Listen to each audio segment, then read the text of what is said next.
Assalamualaikum warahmatullahi wabarakatuh.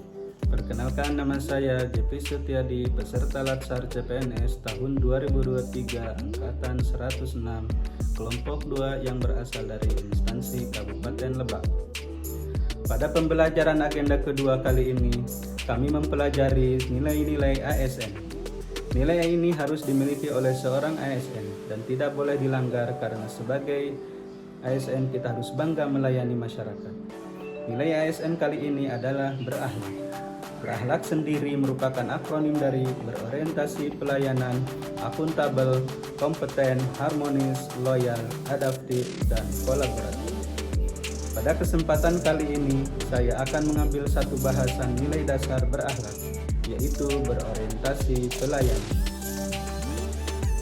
Pengertian pelayanan publik sebagaimana tercantum dalam Undang-Undang Pelayanan Publik adalah kegiatan atau rangkaian kegiatan dalam rangka pemenuhan kebutuhan pelayanan sesuai dengan peraturan perundang-undangan bagi setiap warga negara dan penduduk atas barang, jasa, dan atau pelayanan administratif yang disediakan oleh penyelenggara pelayanan publik.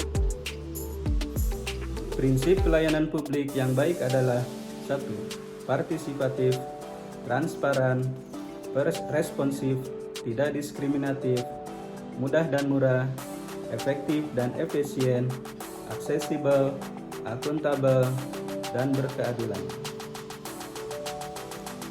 Tujuan dari pembelajaran ini yaitu setelah mengikuti pembelajaran, peserta mampu mengaktualisasikan nilai berorientasi pelayanan dalam melaksanakan tugas jabatannya.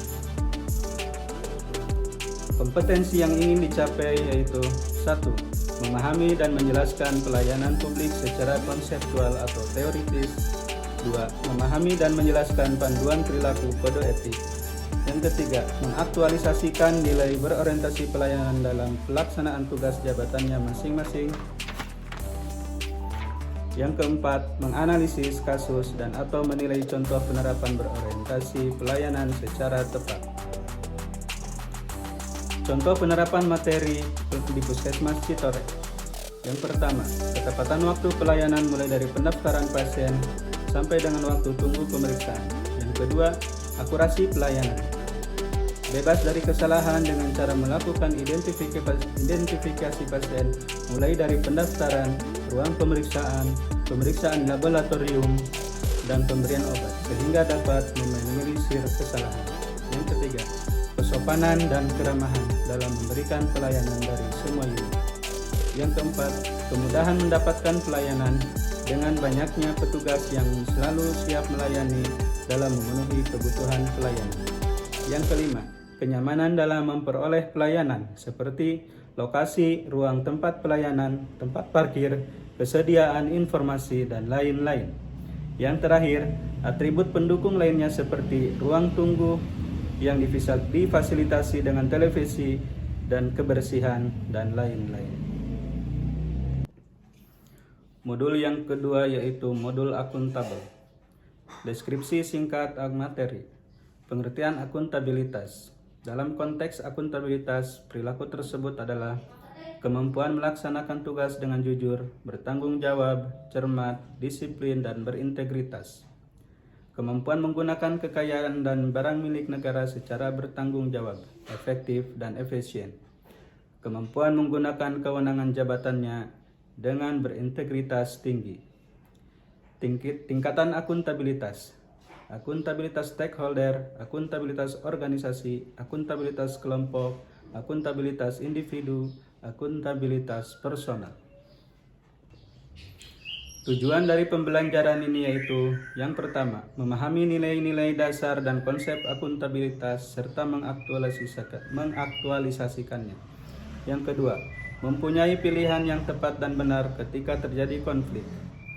3. Memahami tugas yang harus dilaksanakan dan sadar akan pentingnya kinerja untuk organisasi. Yang keempat, melayani masyarakat secara adil dan merata. Yang kelima, menunjukkan sikap netralitas PNS dari kepentingan tertentu. Selanjutnya, menunjukkan sikap dan perilaku yang konsisten. Dan terakhir, mengaktualisasikan nilai-nilai dasar akuntabilitas. Kompetensi yang ingin dicapai yaitu konsep akuntabilitas, mekanisme akuntabilitas, akuntabilitas dalam konteks menjadi PNS yang akuntabel. Contoh penerapan akuntabilitas di Puskesmas Sitorek. Yang pertama, kepemimpinan, di mana pemimpin memainkan peranan penting dalam menciptakan lingkungan. Adanya komitmen yang tinggi dalam melakukan pekerjaan. Yang kedua, transparansi, mendorong komunikasi yang lebih bebas dari kerjasama antar karyawan. Adanya rasa keadilan yang ditanamkan oleh pimpinan pada lingkungan Puskesmas Sitorek. Terciptanya rasa kepercayaan antar seluruh karyawan Puskesmas Sitorek. Terciptanya keseimbangan antara hak dan kewajiban bagi seluruh karyawan Puskesmas Sitorek. Terciptanya keseimbangan antara kejelasan tugas bagi karyawan Puskesmas Sitorek. Terdapat konsistensi bagi seluruh karyawan Puskesmas Sitorek. Modul yang ketiga yaitu kompeten. Deskripsi singkat materi. Disadari isu penguatan kualitas sumber daya manusia termasuk aspek pembangunan SDM memanglah penting. Hal ini tercermin dari prioritas pembangunan nasional jangka menengah keempat tahun 2020-2024. Berfokus pada penguatan kualitas SDM untuk sektor keaparaturan. Penguatan kualitas ASN tersebut sejalan dengan dinamika lingkungan strategis diantaranya VUCA dan disrupsi teknologi, fenomena demografik, dan keterbatasan sumber daya. Keadaan ini berubah secara dinamis lingkungan pekerjaan, termasuk perubahan karakter dan tuntutan keahlian atau skill. Setelah mengikuti pelajaran ini, peserta diharapkan dapat memahami konteks lingkungan strategis yang mempengaruhi pengelolaan dan tuntutan karakter, memahami kebijakan dan pendekatan pengelolaan ASN, memahami dan peka terhadap isu-isu kritikal, memahami pentingnya pengelolaan pengembangan ASN dalam konteks pembangunan, mampu mengajukan pemikiran-pemikiran kritis, menjelaskan aspek kompeten secara konseptual, menjelaskan panduan perilaku kompeten sebagai wujud nilai kompeten, memberikan contoh perilaku dengan peningkatan kompetensi diri untuk menjawab tantangan yang selalu berubah, menganalisis kasus dan atau menilai contoh penerapan kompeten secara tepat. Kompetensi yang ingin dicapai yaitu meningkatkan kompetensi diri untuk menjawab tantangan yang selalu berubah, membantu orang lain untuk belajar, melaksanakan tugas dengan kualitas terbaik. Penerapan kompeten di lingkungan Puskesmas Sitorek.